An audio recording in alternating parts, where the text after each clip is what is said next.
అలా వాళ్ళు బయటికి వచ్చాక లోతు ఒక చిన్న ఊరివైపు చూపిస్తూ, మేము పారిపోయేందుకు ఈ ఊరు సమీపంగా ఉంది, కాబట్టి నన్నక్కడికి తప్పించుకొని పోనిమ్ము అని మనవి చేశాడు. అందుకు దేవుడు ఒప్పుకొని, ఈ విషయంలో నీ మనవి అంగీకరించాను అని లోతుతో చెప్పాడు.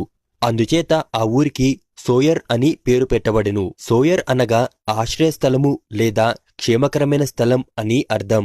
లోతు సోయర్కు చేరుకున్నాక సూర్యుడు ఉదయించాడు. అప్పుడు దేవుడు సొదొమ గొమొర్రా పట్టణాలను అగ్నిచేత దహించాడు.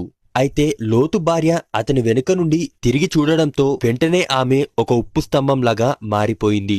ఆ తరువాత లోతు సోయర్లో నివసించేందుకు భయపడి తన 2 కూతుర్లను తీసుకొని పర్వతం పైనున్న ఒక గృహలో నివసించాడు. లోతు భార్య ఎందుకు వెనక్కి తిరిగిందో రాయబడలేదు. అలాగే సోయర్ ప్రాంతంలో ఉండేందుకు లోతు ఎందుకు భయపడ్డాడో కూడా తెలీదు. వీరు తీసుకున్న ఈ 2 నిర్ణయాల వలన లోతు కుటుంబం ఒక బ్యాడ్ ఎగ్జాంపుల్ లాగా మిగిలిపోయింది.